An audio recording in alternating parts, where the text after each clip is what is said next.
अस्सलामुअलैकुम दोस्तों, तो वेलकम करता हूं मैं आपको अपनी न्यू वीडियो में। इस वीडियो के अंदर जो रिमेनिंग क्वेश्चंस थे वो आज हम करने वाले हैं। जैसा कि मैंने पिछली वीडियो में कहा था कि हमने पेपर उठाया है जीएसटी का, जो कि हम सोल्व कर रहे हैं। तो 10 सवाल जो है हमने वो पिछली वीडियो में कर लिए थे। बाकी जो 10 सवाल थे वो आज इंशाल्लाह ताला हम इस वीडियो में मुकम्मल कर लेंगे। तो बगैर टाइम ज़ाया किए चलते हैं अपनी वीडियो की तरफ। तो क्वेश्चन नंबर 11 है कि the difference between +16 and +28 is. हमें डिफरेंस निकालना है +16 और +28 का। अगर वर्ड डिफरेंस की हम बात करें तो डिफरेंस का मतलब होता है फ़र्क निकालना। ठीक है, तो यहाँ पे भी एग्जांपल मैं एक ले रहा हूँ। एग्जांपल के ज़रिए मैं आपको ये क्वेश्चन समझाता हूँ। लेट करें कि एक आदमी है असलम, जिसकी जो एज है वो 60 ईयर्स है। उसके बाद दूसरा एक आदमी है जिसका नाम अली है और उसकी एज है 50 ईयर्स। अभी हमने क्या करना है, हमने इन दोनों की एज में फ़र्क निकालना है कि इन दोनों की एज में कितने का फ़र्क है। तो हम क्या करेंगे, 60 - 50 कर देंगे और हमें यहाँ पे फ़र्क पता चल जाएगा कि भाई इन दोनों की एज में कितना फ़र्क है। तो इन दोनों की एज में 10 ईयर्स का फ़र्क है। तो बेसिकली आपने देखा कि डिफरेंस का मतलब मैंने इसकी जगह पर क्या लगा दिया, माइनस की साइन लगा दिए। तो डिफरेंस का वर्ड मैथमेटिक्स के अंदर जो जब भी डिफरेंस की बात की गई हो तो वहाँ पर भी आप हमेशा माइनस की साइन ही पुट करेंगे। माइनस की अगर बात हो वहाँ पर भी, सब्ट्रैक्शन की अगर बात हो तो वहाँ पर भी, और इसके अलावा अगर डिफरेंस की बात हो तो वहाँ पर भी आप माइनस ही रकमों को करेंगे। तो +16 इस क्वेश्चन को सोल्व करते हैं। तो यहाँ पे +16 है, इसको ब्रेसेस में बंद कर देंगे, -+28 और +16 को ब्रैकेट से बाहर निकाल देंगे। माइनस इंटू प्लस ये होती है -28, ब्रैकेट से बाहर निकाल दिया।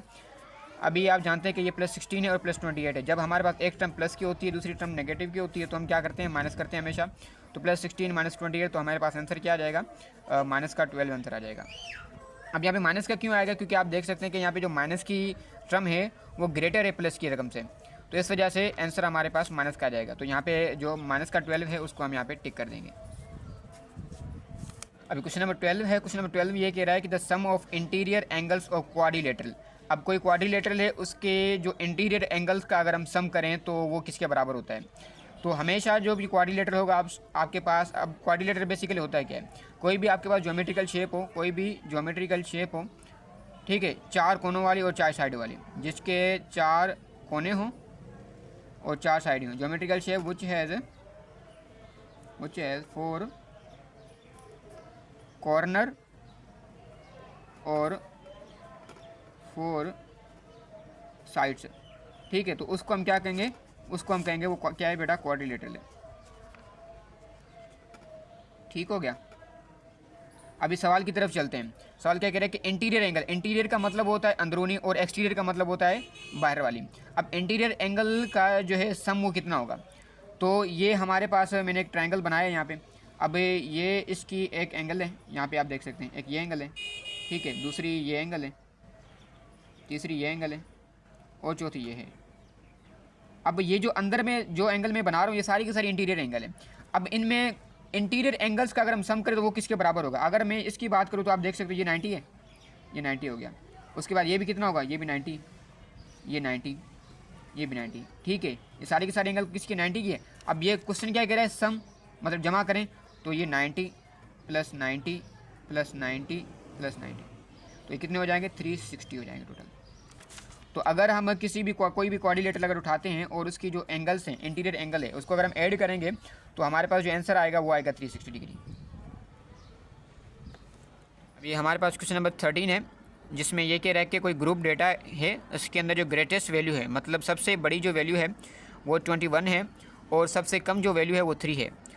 एंड नंबर ऑफ़ इंटरवल इस 3, और उसमें जो नंबर ऑफ़ इंटरवल है, मतलब जो टोटल हमारे पास है इंटरवल है उस डेटा के अंदर, वो 3 है। देन साइज़ ऑफ क्लासेज, तो जो क्लास की साइज़ होगी वो कितनी होगी। बेसिकली ये स्टेटिस्टिक्स का एक क्वेश्चन है ग्रुप डेटा के हवाले से। बेसिकली इसके 2 डेटा के टाइप होते हैं, एक होता है ग्रुप डेटा, दूसरा होता है अनग्रुप डेटा। अब ग्रुप डेटा के अंदर वो कह रहा है कि ग्रेटेस्ट जो वैल्यू है वो 21 है और लोएस्ट वैल्यू 3 है, जबकि इंटरवल 3 है। तो बताएं कि क्लास की साइज़ कितनी होगी, मतलब एक क्लास के अंदर जो हमारे पास मेंबर कितने होंगे, बंदे कितने होंगे।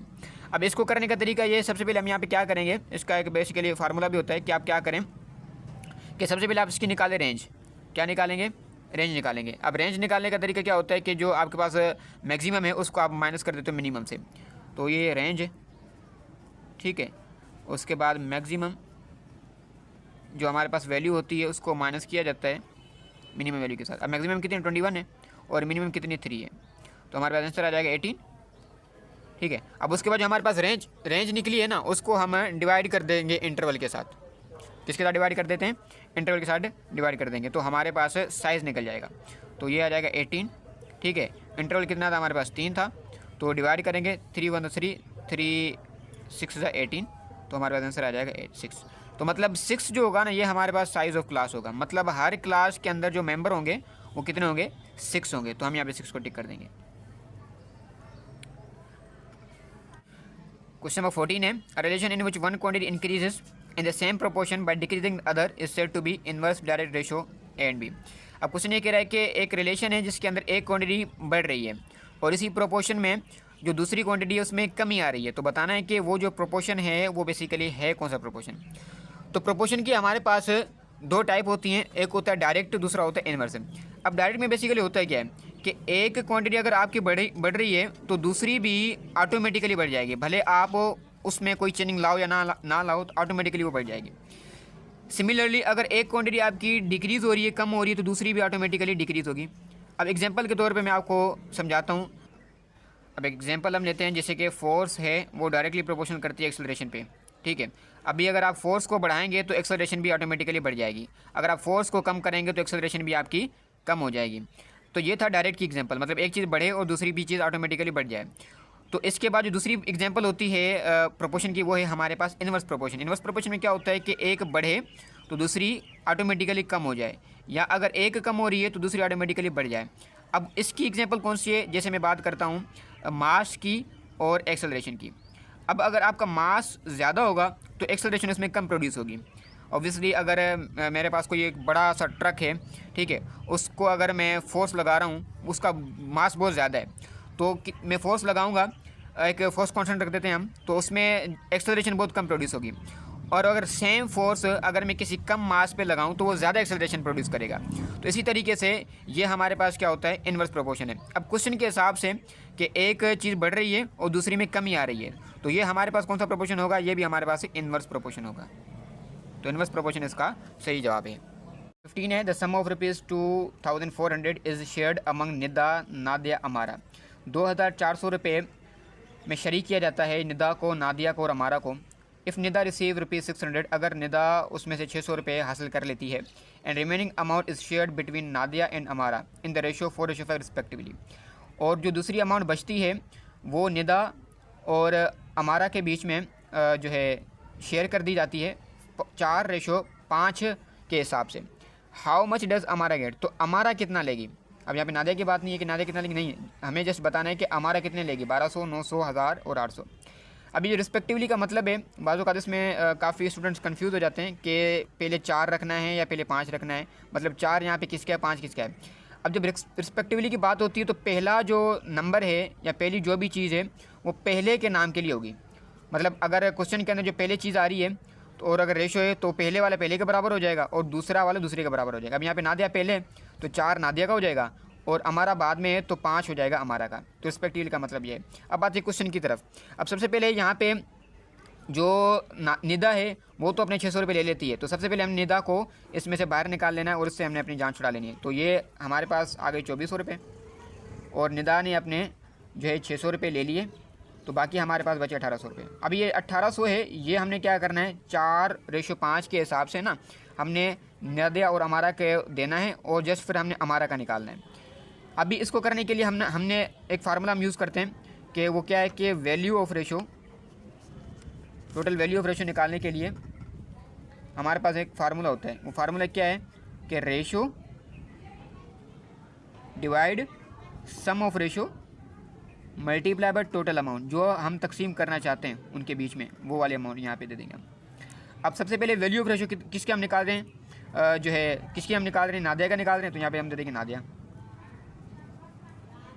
ठीक है, रेशो कितना है उसका 4 है, divide by sum of ratio कितना है, सम ऑफ रेशो हम निकालेंगे 4 + 5 कितने हो जाएंगे, 9 हो जाएगा, मल्टीप्लाई बाय 1800, 9 × 9, 9 × 18, 0 0 से Nadia 4 multiply by 200 that is equal to 800। अब यह आ गया नादिया का। तो अभी जो हमारे पास टोटल अमाउंट बची थी वो कितनी बची थी, 1800 रुपये बची थी। अब 1800 में से 800 ले लिए किसने, नादिया ने ले लिए, तो बाकी हमारे पास कितने बचे, तो बाकी जो हमारे पास बचे वो बचे 1000। तो 1000 जो अमाउंट बचेगी वो किसको मिलेगी, वो मिलेगी हमारे को। तो ये आ गया हमारे पास हमारा फाइनल आंसर। तो यहाँ पे हम 1000 को टिक कर देंगे। 16 है, कह रहा है कि during thunderstorm the outdoor temperature went from 88 degree Fahrenheit to 77 degree Fahrenheit, find the percent of decrease. अभी जब तूफ़ान आया था तो जो 88 डिग्री फ़ारेनहाइट टेम्परेचर था वो डिक्रीज़ होकर 77 डिग्री फ़ारेनहाइट पे चला गया।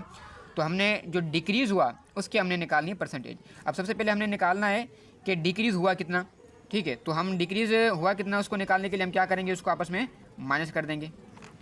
88 माइनस 77, 8 माइनस 7 1 एंड 8 माइनस 7 1, तो ये हुआ डिक्रीज़, ठीक है। तो अभी हम निकालेंगे परसेंटेज। अब परसेंटेज निकालने का formula given price divide by total price multiply by 100। अब गिवन प्राइस कितनी है हमारे पास, जो हमने उठाई है वो थी हमारी 11, ठीक है, और टोटल कितनी थी 88, और मल्टीप्लाई बाय 100 कर देंगे। अभी टेबल लगाएं, 11 one 11, 11 8 the 88 percent same 1/8 multiply by 100। अब टेबल लगाएंगे, 8 का टेबल डायरेक्ट लगा देते हैं। 8 1 द 8, 2 जाएंगे यहाँ पे, 2 8 द 16, और उसके बाद यहाँ पे बच जाएंगे 4, 4.0 हो जाएगा, तो 5 8 द 40, 12.5% आ जाएगा। 12.5 कहाँ पर है, फर्स्ट पर है, तो हम उसको टिक कर देंगे 12.5%।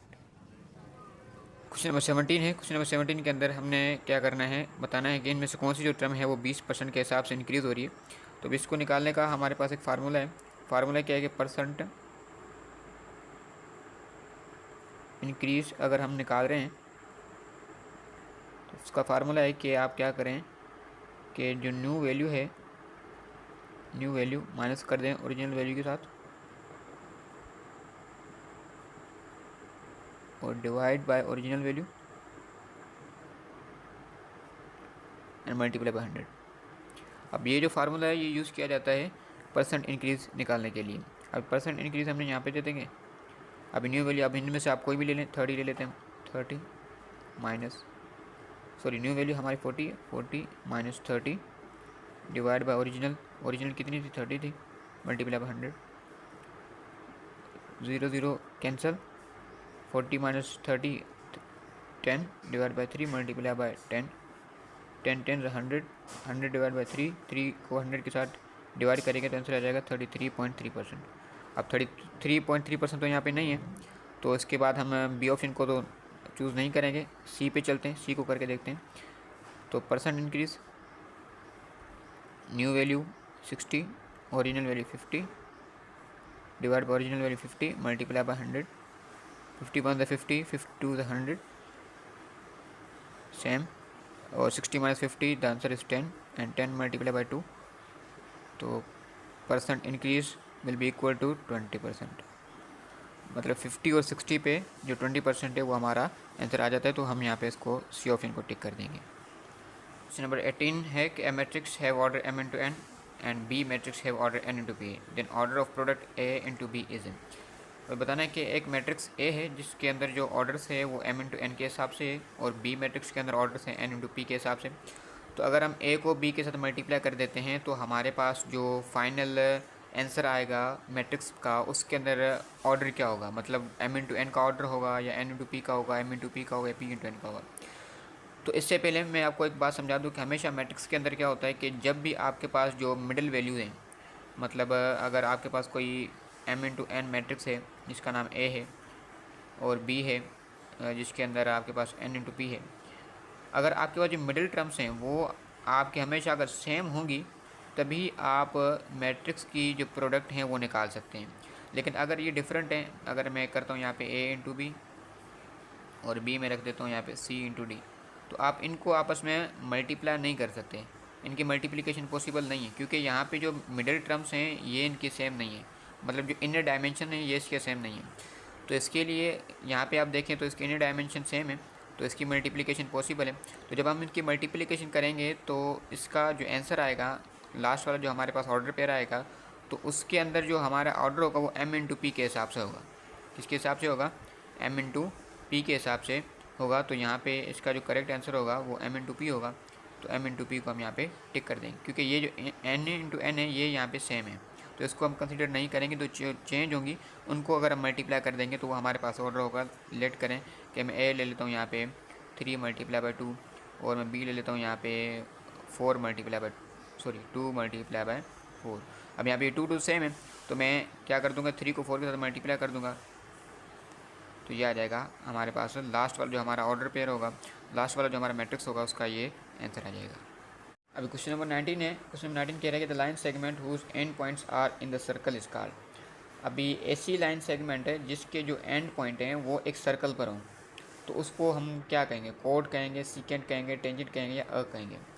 अब यहाँ पे आप देखें तो ये मैंने एक लाइन ड्रॉ करी है, ये एक मैंने लाइन सेगमेंट ड्रॉ करी है, और इसके जो दोनों एंड पॉइंट है ए और बी ये एक सर्कल पर है, ये एक पूरे के पूरे सर्कल पर है। तो ऐसी लाइन जिसके एंड पॉइंट अगर एक सर्कल पर हो तो उसको हम कहते हैं कोड।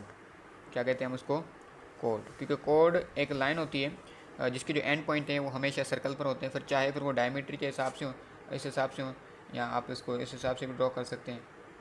बस शर्त ये है कि उसकी जो एंड पॉइंट है ना वो सर्कल पर होनी चाहिए, इस तरीके से भी आप कर सकते हैं। तो ये सारी की सारी जो मैंने लाइन ड्रॉ करी है ये आपकी कोड कहलाएंगी। आखिरी सवाल है इस क्वेश्चन के अंदर, आप देखें कि क्वेश्चन कह रहा है कि the solution set of modulus 3x is equal to 6 is what. अभी ये क्वेश्चन दिया गया, हमें इसमें बताना ये है कि ये जो modulus 3x is equal to 6 है, इसकी अगर हम वैल्यूज़ निकालें इस x की तो वो क्या निकलेंगी, एम्प्टी सेट निकलेगा 2 - 2 2 0 या -1 2। अभी आप जानते हैं कि जो मॉडुलस फंक्शन के अंदर हमेशा जो भी वैल्यू होती है, जब हम मॉडुलस की निशानी को हटाते हैं तो एक नेगेटिव में हम ले लेते हैं और एक हम पॉजिटिव में ले लेते हैं। तो इसको भी हम यहाँ पर निकालने के लिए यही करेंगे। तो ये क्वेश्चन है 3x इज इक्वल टू 6। तो अगर हम यहाँ पे इसको हटाएंगे तो ये हो जाएगा 3x is equal to +6, column दे देते हैं, और ये हो जाएगा 3x इज़ इक्वल टू -6। अब यहाँ पे ब्रेसेस को ओपन करते तो ये हो जाएगा 3x 6। अभी 3 यहाँ पे मल्टीप्लाई करें, यहाँ पे जाकर ये करेगा डिवाइड, तो ये 6 डिवाइड बाई 3 हो जाएगा, 3 1 3 3 2 6। तो यहाँ पे x की वैल्यू निकल गई 2। अभी राइट हैंड साइड पे करें 3x इज़ इक्वल टू -6, तो x is equal to -6 divide by 3, 3 1 3 3 2 6, तो x इज़ इक्वल टू -2। तो हमारा जो ऑर्डर पेयर के अंदर आंसर आ जाएगा वो आ जाएगा 2 - 2। तो 2 - 2 कौन से ऑप्शन पर है, बी ऑप्शन पर है, तो हम बी ऑप्शन को यहाँ पे टिक कर देंगे। उम्मीद है कि आपने इस पेपर सॉल्विंग के हिसाब से काफ़ी कुछ गेन किया होगा टेस्ट के हवाले से। और मज़ीद ऐसी वीडियोस अगर आप चाहते हैं तो मेरे चैनल को सब्सक्राइब करें, लाइक करें और शेयर करें अपने दोस्तों के साथ।